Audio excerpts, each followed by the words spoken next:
Glória a Deus. Então, esses avisos aí. Quero convidar você a abrir a Bíblia no Evangelho de Mateus, no capítulo 28. Evangelho de Mateus, capítulo 28. Eu vou ler com vocês aqui, a partir do versículo de número 16. Mateus 28, verso 16. Hoje nós vamos falar sobre o rei, os súditos do reino e a grande comissão. O rei, os súditos do reino e a grande comissão. E essa é a segunda mensagem do nosso ciclo do crescimento do reino de Deus. O texto da Bíblia diz assim: os 11 discípulos foram para a Galileia, para o monte que Jesus lhes indicara. Quando o viram, adoraram, mas alguns duvidaram. Então Jesus, aproximando deles, disse: foi-me dada toda a autoridade no céu e na terra. Portanto, vão e façam discípulos de todas as nações, batizando-os em nome do Pai, do Filho e do Espírito Santo, ensinando-os a obedecer tudo o que lhes ordenei, e eu estarei sempre com vocês até o fim dos tempos. Antes de eu começar a pregar aqui, por gentileza, eu acho que é o Marquinhos que está ali na mesa, está dando um pouquinho de eco aqui, eu estou sentindo como se fosse um eco reverberando na igreja, ajuda eu aí, que isso daqui me faz um mal no ouvido aqui. Amém, amados? Ouviram a palavra de Deus? O rei, os súditos e a grande comissão. Hoje nós vamos então falar sobre esse tema, que é a segunda ministração do nosso ciclo, o crescimento do reino de Deus. Eu começo dizendo aqui, amados, que toda ordem, ela pressupõe uma autoridade. Toda ordem estabelecida, ela pressupõe uma autoridade que a sustenta. Todo súdito pressupõe que existe um rei que o governa. Um soldado a serviço de uma nação, de um exército, ele só obedece a uma ordem em combate porque ele sabe, ele reconhece que existe alguém que está acima dele. Existe um comando, uma cadeia de comando que é legítima, onde alguém foi empossado de uma determinada autoridade, de um determinado governo, e as coisas precisam ser assim para que elas funcionem. Um cidadão, ele só se submete às leis do seu país porque ele entende, ele reconhece a existência de que acima dele existe um Estado, existe uma autoridade para governá-lo. Porque se não fosse assim, as coisas não funcionariam de maneira ordeira.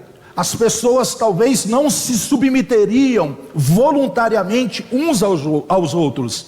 Então, se a gente exclui a noção de autoridade do nosso dia a dia, a ordem, ela vai virar apenas uma sugestão. Eu obedeço se eu quero, eu faço se eu tiver disposição de fazer. Então o indivíduo, ele acaba meio que ficando livre para fazer o que bem entender. Com isso se instala então um estado de anarquia, porque ninguém respeita o outro, ninguém cumpre as suas responsabilidades. E a gente vive num mundo onde a gente depende que cada um faça a sua parte, como o Douglas disse aqui. Se você levantar de manhã e a pessoa que dirige o ônibus não estiver dirigindo o ônibus, complica a sua vida. Se você é um enfermeiro e você trabalha no hospital e simplesmente você decide, não estar lá, se todo mundo tomar a mesma decisão, isso complica a vida da sociedade. Então, a sociedade, ela é feita de papéis. E esses papéis, cada um precisa cumprir muito bem esses papéis, porque se nós não tivermos a segurança de que cada um faz a sua parte, vira uma anarquia. Então Deus, Ele é extremamente sábio, e Ele criou a autoridade para o nosso bem. Ele criou a autoridade para o nosso bem. E é exatamente essa lógica que vai sustentar esse texto aqui que vamos estudar aqui no livro de Mateus, no capítulo 28. Essas últimas palavras de Jesus aqui no Evangelho de Mateus não são meras palavras bonitas que foram colocadas aqui simplesmente para dar um final feliz para esse livro da Bíblia. Essas palavras aqui, elas são a conclusão lógica de todo um argumento que foi construído no Evangelho de Mateus. Os 28 capítulos que se passaram, o tempo todo Mateus, ele estava defendendo um argumento, uma tese. Ele estava respondendo a uma pergunta: quem é Jesus? Quem é esse Jesus que é anunciado? Quem é esse Jesus que está sendo apresentado no Evangelho de Mateus? E a maneira como Mateus apresenta Jesus vai mostrar desde o primeiro versículo até o último do seu livro que a resposta para a pergunta quem é Jesus é uma só: Jesus é o Rei. Jesus é o Rei. Jesus, ele governa. Jesus, ele é o Todo-Poderoso. Ele é o Filho de Deus. Então, entre os 4 evangelhos, meus amados, cada evangelho ele revela uma faceta específica da pessoa de nosso Senhor Jesus.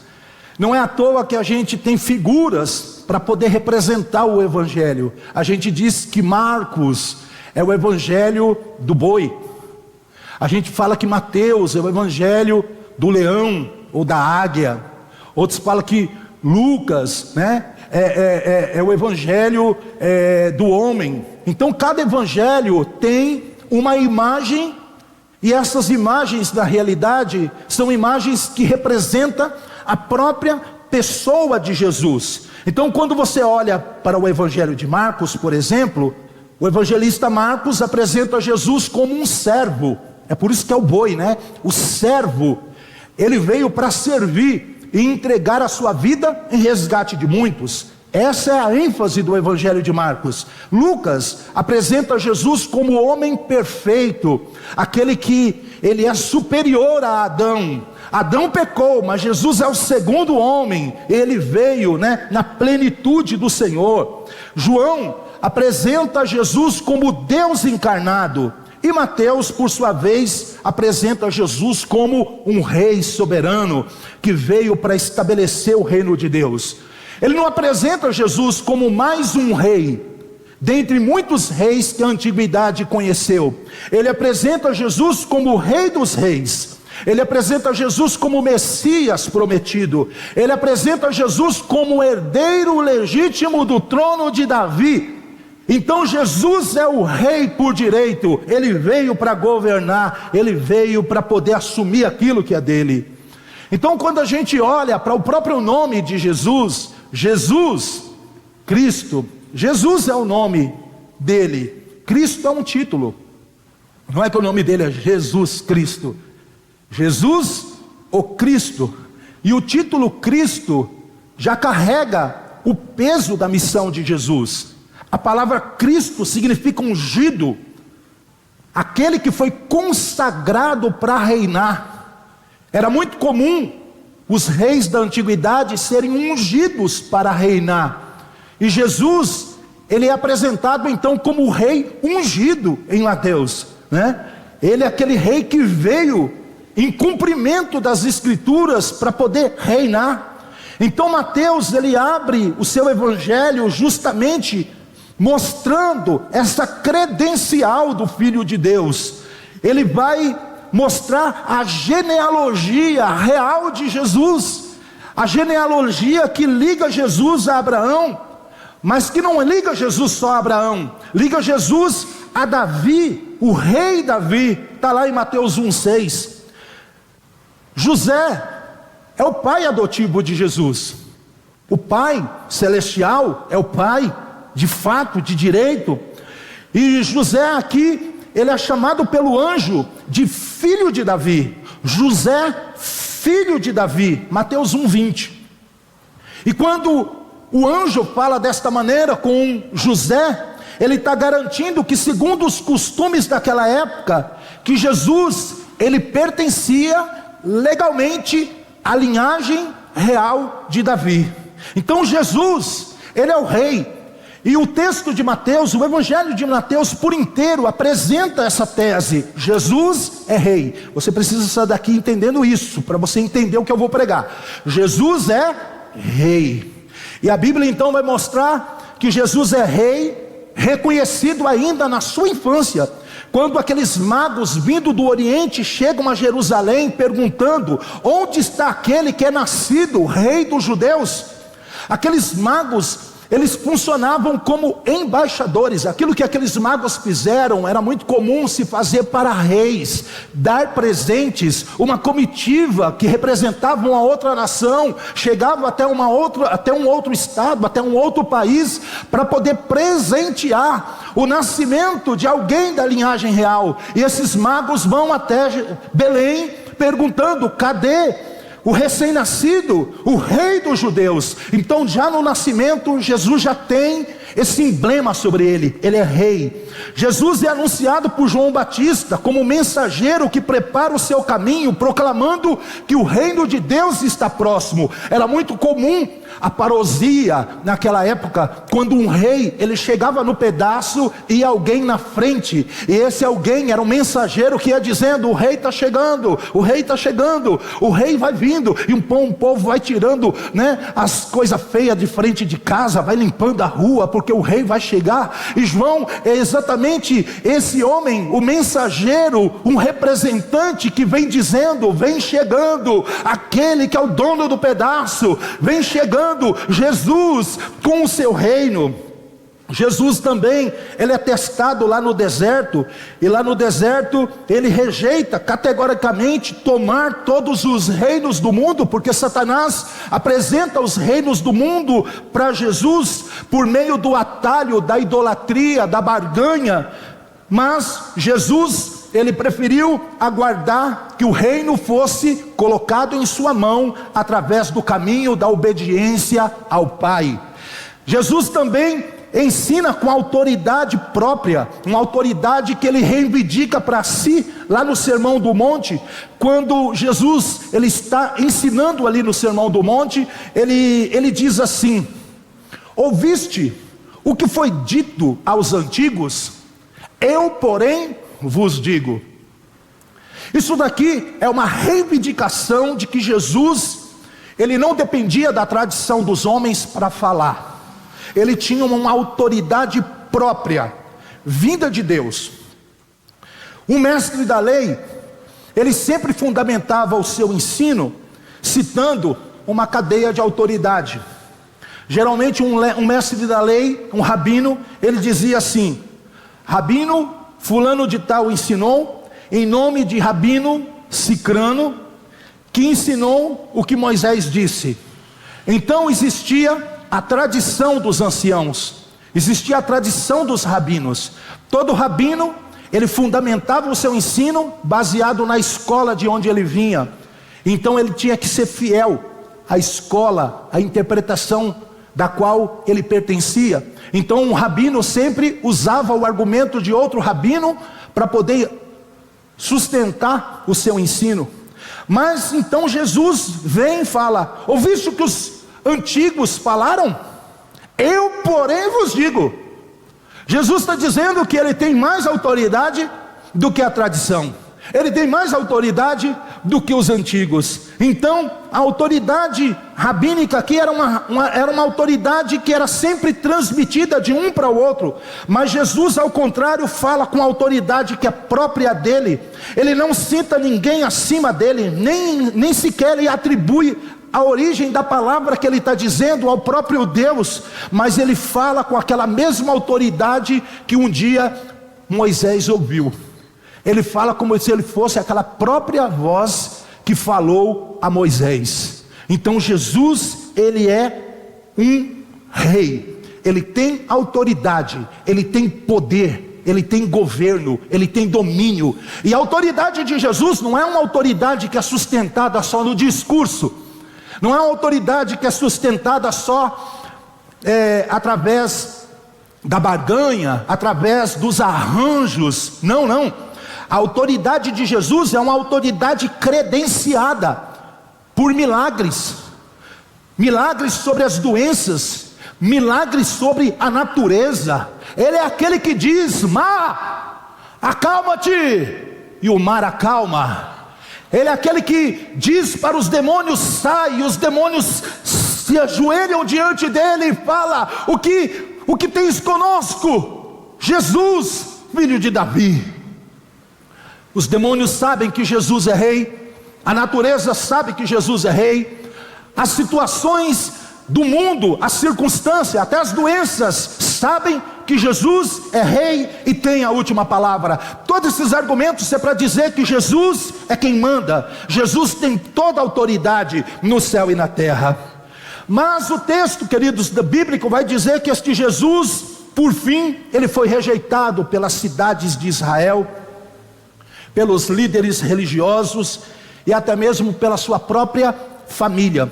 Jesus foi julgado, coroado com espinhos, vestido com manto de vergonha e foi crucificado.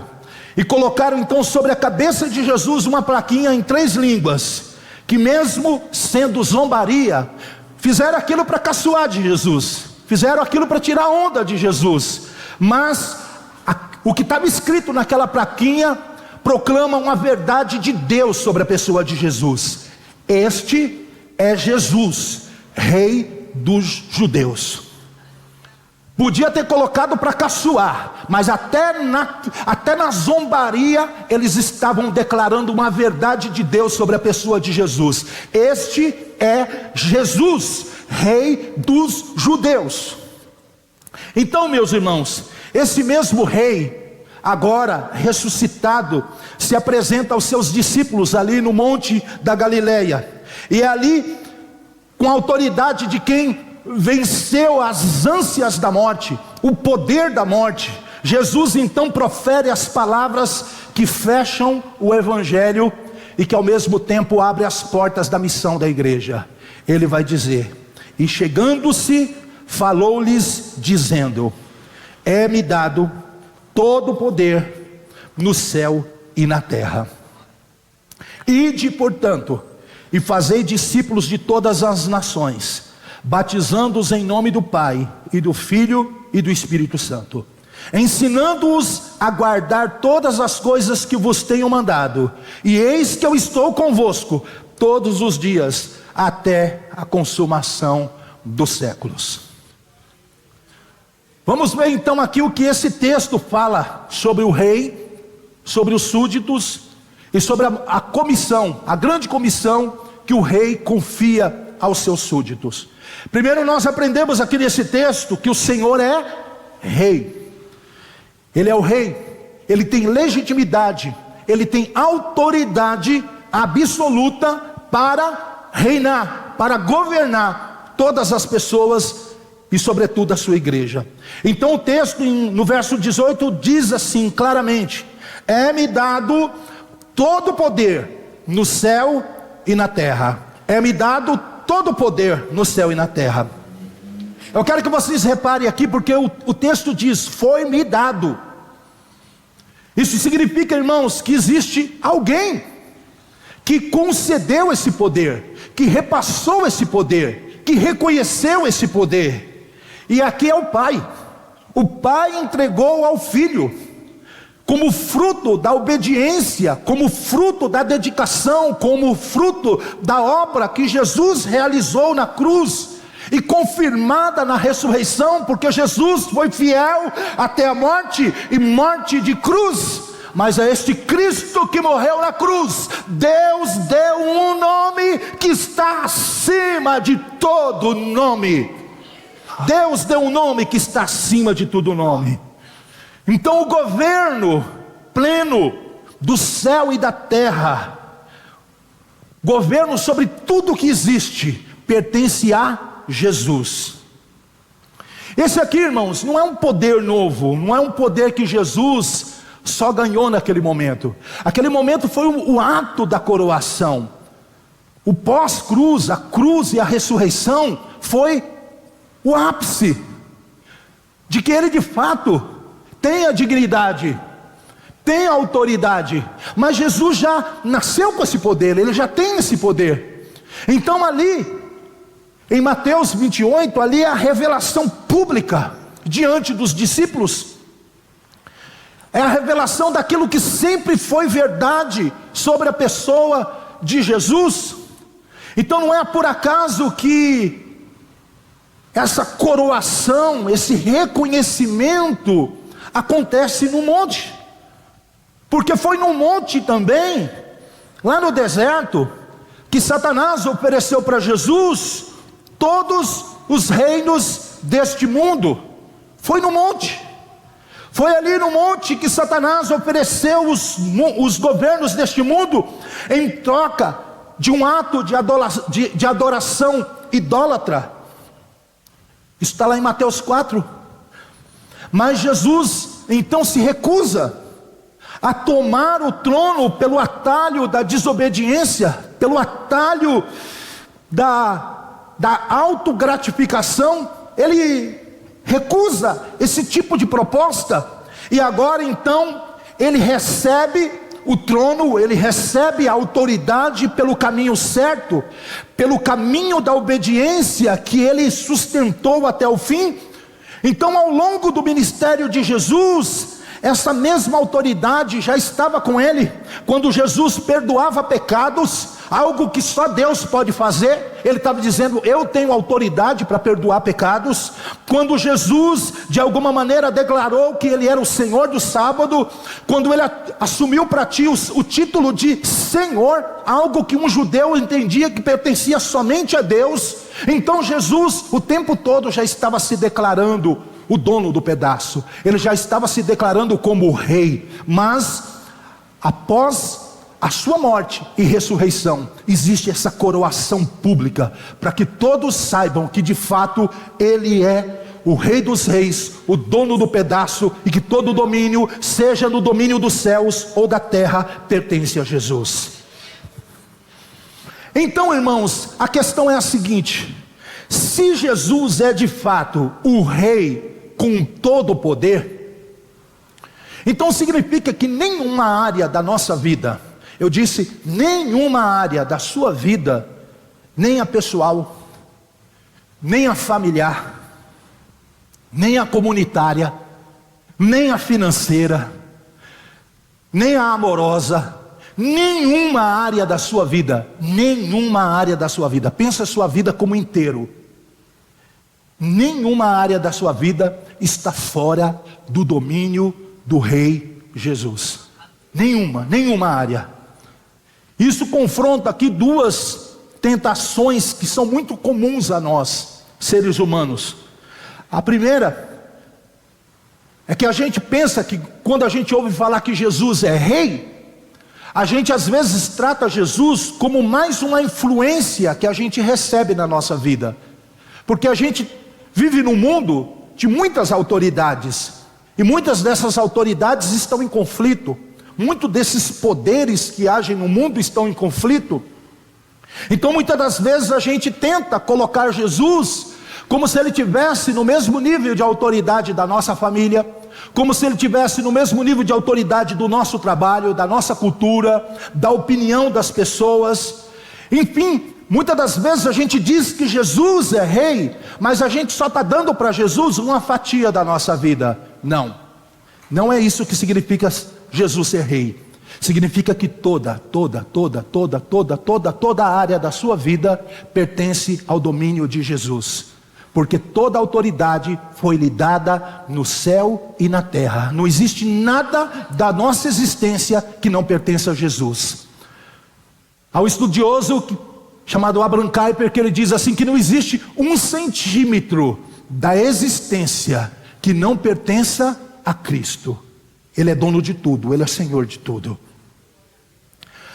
A outra tendência nossa é de temer certas forças, certas pessoas, certos perigos, certas ameaças, certas circunstâncias, como se elas tivessem o mesmo poder do rei que ressuscitou.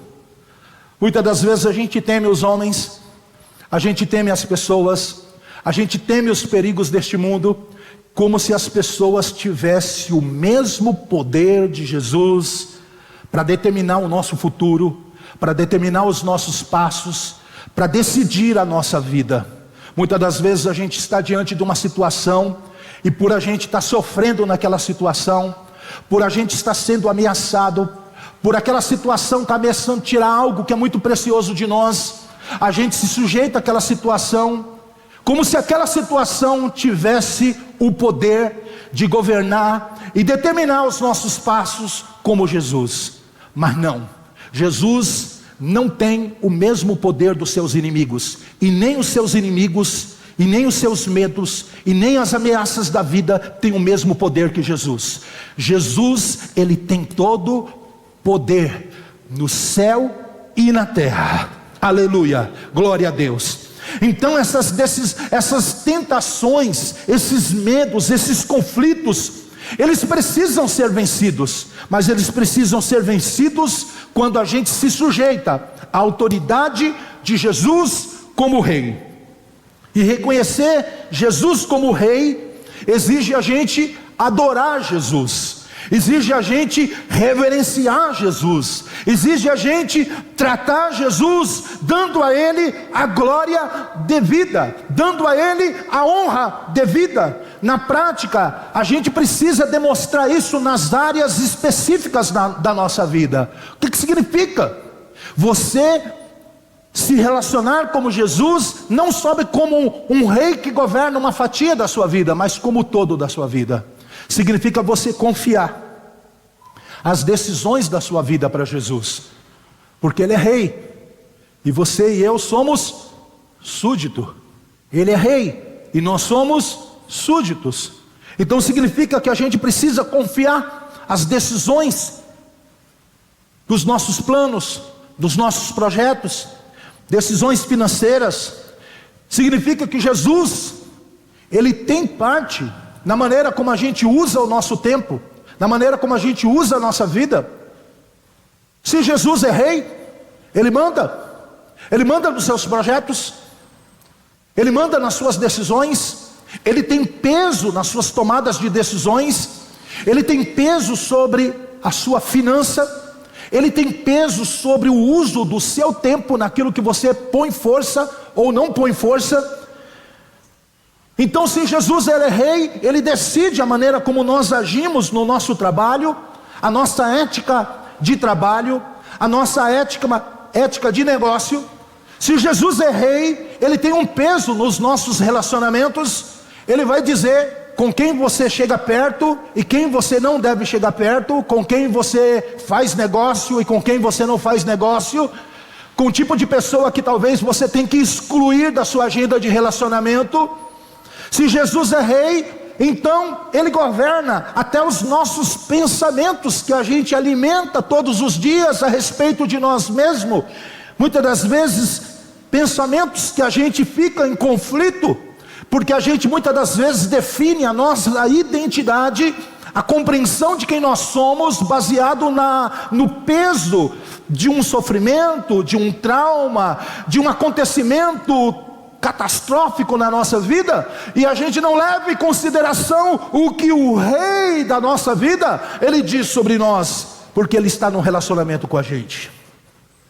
Então eu gostaria que nesta manhã você examine se existe alguma área da sua vida que você ainda trata como se Jesus estivesse fora do governo da sua vida. Existe alguma área, existe alguma fatia da sua vida onde Jesus não é governante, onde Jesus não é rei, onde Jesus não tem a última palavra, onde você tenta administrar deixando Jesus de fora?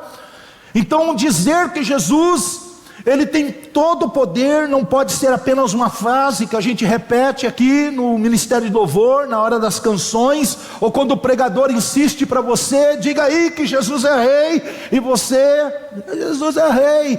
Mas isso tem que ser algo que realmente flui de uma relação, de um entendimento, de uma compreensão bíblica, que esse Jesus, Ele veio ao mundo com a credencial de rei, viveu como rei, ganhou o trono como rei, morreu e ressuscitou como rei. Ele tem a promessa, ele é Deus, ele é rei, ele é o prometido do Pai, e foi-lhe dado todo o poder no céu e na terra, e não existe 1 centímetro deste mundo, da nossa vida, que não pertença a Cristo. Segundo, nós aprendemos aqui que somos súditos. E ser súdito significa que o povo comissionado serve um rei soberano. Nós somos súditos. E ser súdito significa que nós estamos a serviço de um rei soberano. Então vem no verso 19, logo no começo, quando diz: portanto, ide. Portanto, ide.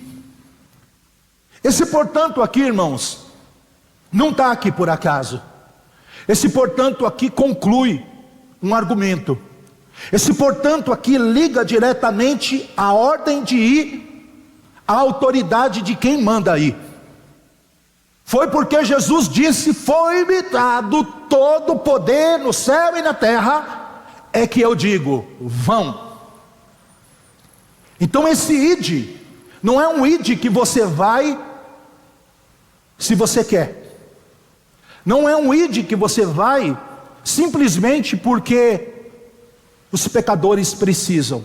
Muitas das vezes existe esse melodrama dentro da igreja: irmãos, tem que ir, você não sabe o valor que tem uma alma.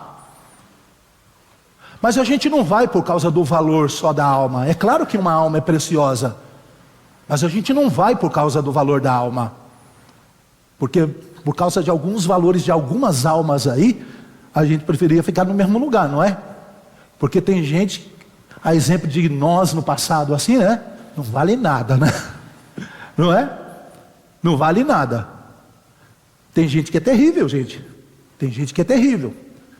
A Bíblia fala de matricida, patricida, gente que mata pai, que mata mãe, gente que estupra, gente que comete pedofilia. Fala, irmãos, a gente vai porque a gente ama? Nem sempre a gente vai porque a gente ama. A gente vai porque a gente está debaixo da obediência, da autoridade daquele que mandou ir. Porque às vezes fica indigesto para a gente falar de Jesus para algumas pessoas. É claro que elas merecem, elas devem a nossa atenção. É claro que Deus os ama, e se Deus os ama, nós também precisamos amá-la. Mas não é fácil amar essa gente. Mas esse portanto aqui liga diretamente à ordem de ir, à autoridade que Jesus acabou de proclamar. É porque Jesus tem todo o poder no céu e na terra, é porque Jesus é o rei, é que nós vamos, porque nós estamos debaixo da autoridade do soberano. Então os súditos servem ao soberano. Os discípulos não saem para pregar apenas por iniciativa própria.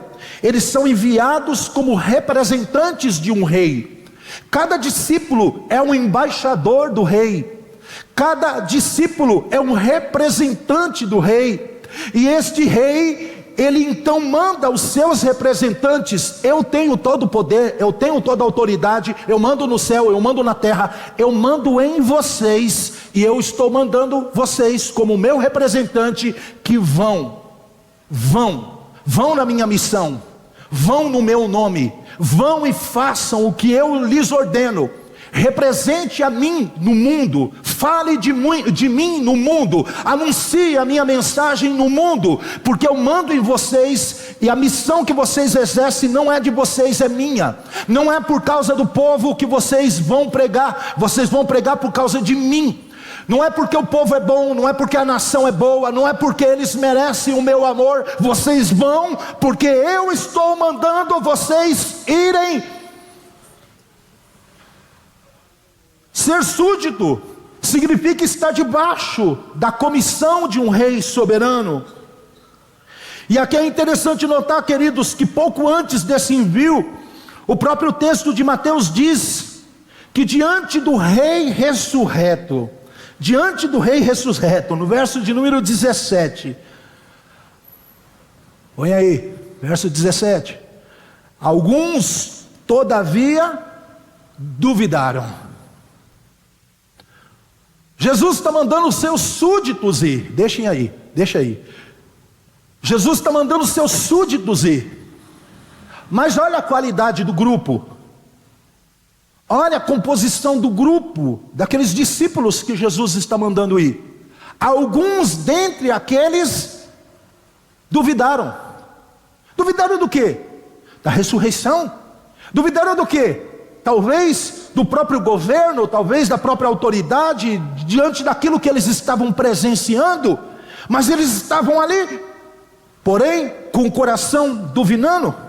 Mas mesmo aqueles homens tendo o coração duvidosos, mesmo eles não estando prontos, mesmo eles não estando amadurecidos na fé, Jesus não tira eles fora da comissão. Jesus não exclui eles da ordem. Jesus inclui. Mas Jesus está duvidando. Mas a ordem é para quem duvida também. Mas Jesus não está pronto. Mas a ordem é para quem não está pronto também. Mas Jesus, essa pessoa não consegue falar: eu estou mandando todos, eu sou o rei de todos, dos maduros e dos imaturos. Eu mando em todo, eu mando na igreja inteira, eu mando naqueles que estão mais crescidos na fé, e eu mando em quem está chegando hoje também. Eu mando em quem tem fé, e em quem não tem fé. Todo mundo está dentro da grande comissão. Pegaram? Pois bem, então Jesus entrega a todos eles essa responsabilidade. É interessante porque Mateus 16, 18 é o único lugar no Evangelho que registra ali de uma maneira explícita o Senhor anunciando a fundação da sua igreja como uma agência do reino de Deus. E quando Jesus ele anuncia a fundação da igreja como agência do reino de Deus, ele declara ali: as portas do inferno não prevalecerão contra ela. Então esse povo aqui, que está no monte, reunido em torno de Jesus, agora é enviado. E é enviado com um propósito, com alcance universal. Todas as nações da terra. Note que o reino de Deus, na pessoa de Jesus, foi rejeitado ali pelos líderes religiosos. Ao longo de todo o livro, ao longo de todo o Evangelho de Mateus, você vê os líderes religiosos rejeitando Jesus. Mas agora, este reino que foi rejeitado por Israel, o texto de João diz que ele veio para os que eram seus, mas os seus o rejeitaram. Ele veio para aqueles que eram seus, mas os seus o rejeitaram. Mas aqueles que creem em Jesus, certamente eles serão salvos. Então o reino ele é rejeitado pelos líderes religiosos ao longo de todo o livro. Mas agora Jesus diz para a sua igreja, para o seu povo: vão e pregue o evangelho por todas as nações. Jesus agora, ele abre a porta da graça e oferece agora a sua salvação, sem distinção, para todos os povos, para todas as línguas, cumprindo aquela antiga promessa de Miqueias, que o rei que viria sobre Israel, Miqueias 5, 2 ao 4, vai dizer ali que, principalmente no verso 3 e 4, vai dizer que havia a promessa de um rei, e esse rei, ele viria, e ele então seria como um pastor, ele apacentaria o seu povo, ele apacentaria as nações. Então esse rei não cuidaria só de Israel, mas ele cuidaria de toda a humanidade, como um pastor que cuida do seu rebanho. E como ele faz isso? Como que ele cuida daquele que está distante? Como que ele cuida das outras nações que não faziam parte da aliança com Israel?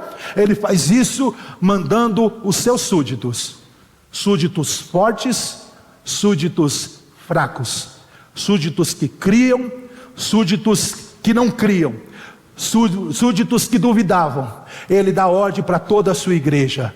E mesmo para um crente fraco, mesmo para um crente duvidoso, tem a promessa: as portas do inferno não prevalecerão contra a minha igreja. A igreja pode ser forte, ela pode ser fraca, mas ela tem a promessa do rei, dizendo: vão como meus súditos. Não é na força de vocês, é na minha força, porque eu já libero sobre vocês uma promessa: as portas do inferno não prevalecerão contra vocês. Vão sabendo, vão não sabendo, compartilha o que está no seu conhecimento, mas compartilha, porque a ordem é para você. Você não precisa esperar crescer, você não precisa esperar saber tudo, porque sabe qual vai ser o dia que você vai saber tudo? Pergunta para mim, quando? Nunca.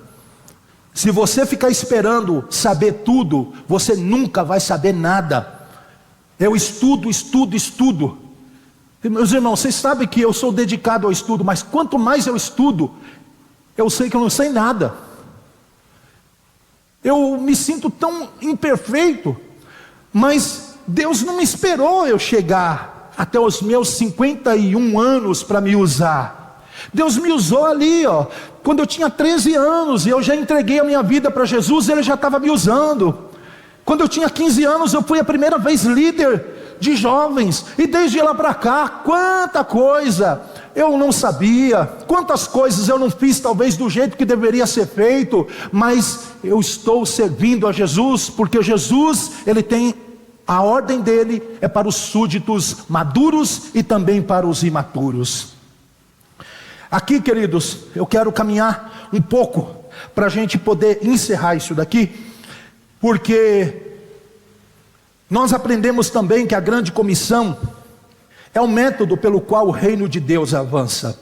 Então no verso 19 ao 20 está escrito assim: ide e fazei discípulo de todas as nações, batizando-os em nome do Pai, do Filho e do Espírito Santo, ensinando-os a guardar todas as coisas que vos tenho ordenado a vocês.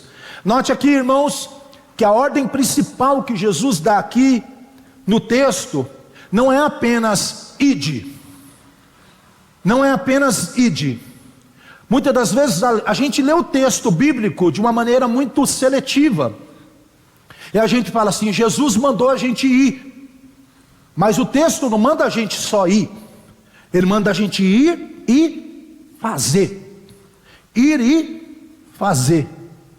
Ide e fazei discípulos. Tem muita igreja que vai, mas ela volta com a mão vazia. Porque tem igreja que vai, mas não faz nada, não faz o que importa. Vai, pastor, está mandando ir, a gente está indo, mas vai e não faz o que importa, não faz o que tem que ser feito. Tem igreja que vai, mas não faz discípulo. Então tem igreja que canta, mas não faz discípulo. Tem igreja que ajuda os moradores de rua, mas não faz discípulo. Tem igreja que expulsa demônios, cura enfermos, mas não faz discípulos. Então tem muito missionário, inclusive, irmãos, que faz missão, mas não faz discípulo. Então tem muita gente indo, mas voltando com a mão vazia, porque não entendeu a metodologia do reino de Deus. E no reino de Deus a gente tem que ir e fazer discípulo. Tem algum problema cantar na igreja? Não, mas não pode deixar de fazer discípulo, porque a igreja não existe para cantar, ela existe para fazer discípulo. Tem algum problema cuidar dos pobres na igreja? Mas não, a igreja tem que cuidar dos pobres, mas a missão principal da igreja não é cuidar dos pobres. Enquanto a gente cuida dos pobres, a gente cuida para fazer discípulo. Tem problema a gente fazer missão na igreja? Não, a gente tem que fazer missão. Mas fazer missão não é só colocar uma escola num lugar. Tem muitas igrejas lá da América que acham que fazer missão é isso. Eles têm dinheiro, então eles vão lá, põe missão, põe escola, faz isso, faz aquilo. Aí você fala assim, mas quanta gente desse povoado aqui é crente? Ninguém. Eles só comem o dinheiro da igreja, o dinheiro da América. Mas e a missão? Não tem missão não aqui não. A missão é isso daí. É a gente dar aula, é a gente dar água, é a gente dar comida, isso daí que é a missão. Não é errado fazer isso, irmãos. Mas tudo isso tem que estar atrelado ao propósito de Jesus. O rei mandou a gente ir e fazer discípulo. Então, curar enfermos, expulsar demônios, faz parte. Mas é isso que é o carro-chefe da igreja? Não. Se eu só curo enfermos, se eu só revelo, se eu só profetizo, se eu só dou essas coisas para as pessoas ficam, a igreja fica cheia de gente que troca o centro espírita pela adivinhação dentro da igreja. Tem gente que não tem coragem de ir lá no centro espírita, tem gente que não tem coragem de ir lá no candomblé. Então ele procura uma forma cristã de adivinhação. Eu vou na igreja do profeta que revela. E fica assim. E o discipulado? Não. A missão que Jesus nos deu é ir e fazer discípulo. E isso acontece de duas maneiras práticas. Quando a gente batiza em nome do Pai, do Filho e do Espírito Santo. Quando a gente faz com que as pessoas reconheçam e confessem a sua fé pública em Jesus Cristo. Quando o novo discípulo declara diante da comunidade que morreu para o mundo, morreu para a antiga vida velha, morreu para aquela vida de rebelião com Deus e nasceu agora para viver debaixo do governo do Rei Jesus. Isso é fazer discípulo. É quando as pessoas saem do domínio das trevas e agora vêm para o domínio do governo de nosso Senhor Jesus Cristo. Isso é fazer discípulo. Não é apenas fazer as pessoas aceitarem Jesus como Salvador e ficarem um tempão na igreja sem ter coragem de se batizar, porque ainda não estão certa. Eu fico pensando, se você tem coragem de aceitar Jesus como Salvador, e você fala, agora eu estou salvo, mas você não tem coragem de assumir Jesus através da fé pública, que é o batismo, a sua fé é verdadeira? Parece o camarada que namora com a moça e fica 5 anos namorando a moça. Se tem alguém aqui, é mera... Não foi planejado, tá bom? Não é nem uma cutucada, mas toma jeito. Toma jeito porque não é para ficar enrolando tanto assim não. Mas parece a pessoa que está namorando alguém, mas que quando fala, vamos casar? Ainda não estou preparado, ainda não tenho certeza, ainda tenho dúvida, não sei se é para casar. Não, se você colocou a sua fé, a sua confiança em Jesus, como Senhor da sua vida, você precisa tomar o próximo passo. E o próximo passo é você confessar Jesus diante da igreja, diante dos homens, é você receber o sinal da graça, que é o batismo. O batismo não salva, mas ele é um sinal da nossa fé em Jesus. Ele é um sinal do nosso relacionamento, da nossa confiança na verdade de que Jesus morreu para nos salvar. E isso faz parte, isso é discipulado, levar as pessoas ao batismo, e não apenas a uma fé descomprometida. O segundo ponto é ensinando a guardar, a obedecer tudo o que Jesus ordenou. Porque a vida espiritual, ela não termina no batismo. E eu tenho falado isso para muitos. A vida espiritual não termina no batismo. Pelo contrário, ela começa ali na nossa declaração de fé. Quando a gente se batiza, ali está começando toda uma caminhada. E essa caminhada vai se estender por toda a nossa existência, num compromisso constante de nós aprendermos mais de Deus todos os dias até a volta de Cristo. Então a prova prática de uma conversão genuína se expressa na obediência contínua de nós crescermos no conhecimento de Deus, de nós aprendermos com o Rei, de nós sabermos quais são os estatutos, quais são, os princípios, que regem o reino de Deus. Então o discipulado, ela requer de nós que nós ensinemos uns aos outros as verdades da fé, para que possamos viver de modo digno a representar Jesus diante dos homens. Então o discipulado não é só ir, o discipulado é ir e fazer discípulos. E o fazer discípulos significa que a gente tem que levar as pessoas a um compromisso com a fé, e essas pessoas que abraçam a fé, não importa se é 1 ano, 2 anos, 3 anos, quem abraça a fé tem o compromisso de crescer na fé. Discipulado é para a vida toda.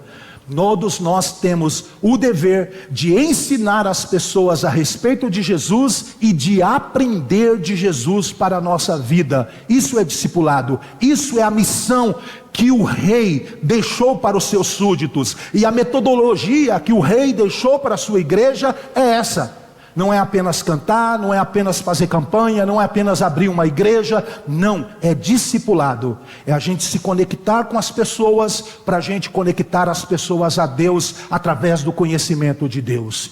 Então, meu querido, diante disso, eu quero que você avalie, como súdito, e nós como comunidade, se nós temos investido nossas forças em levar as pessoas de fato a decidirem por Cristo, ou se a gente só quer passar uma mensagem para as pessoas. Tem muita gente que fala assim: fulano de tal é conhecedor. Se as pessoas conhecem, elas têm que praticar. Isso é o verdadeiro conhecimento de Deus. O verdadeiro conhecimento de Deus desemboca na prática, desemboca no fazer, no agir, em ter uma vida parecida com Jesus. Será que nós temos investido o nosso tempo e dedicação para que essas pessoas entendam a ordenança do batismo?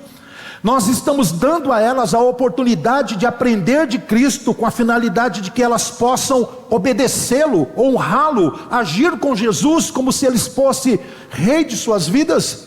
As pessoas só vão se relacionar com Jesus e honrar Jesus à medida que elas aprendem que Jesus é rei, que Jesus tem um plano para a vida delas, tem ordens para a vida dela, tem mandamentos para a vida dela, e ela precisa agora viver a sua vida honrando Jesus, praticando esses mandamentos e ensinando as pessoas a obedecer Jesus com muito amor.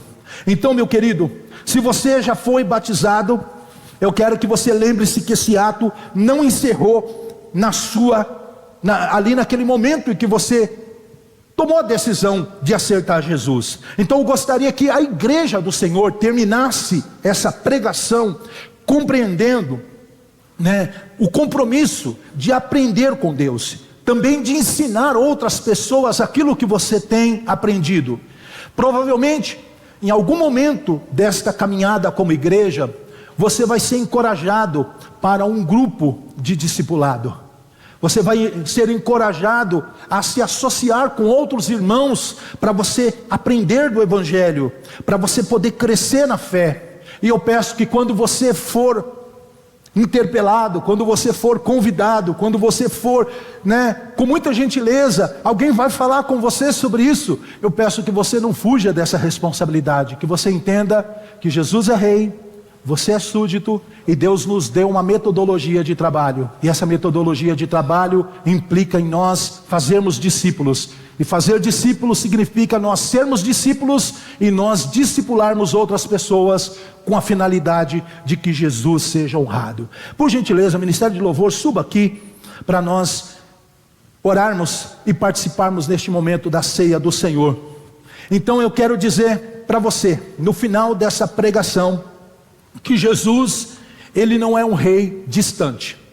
Jesus não é um rei que governa longe de nós. Ele governa sentado no trono, mas no meio de nós. Ele é um Deus que dá ordens, está presente, está com o seu povo.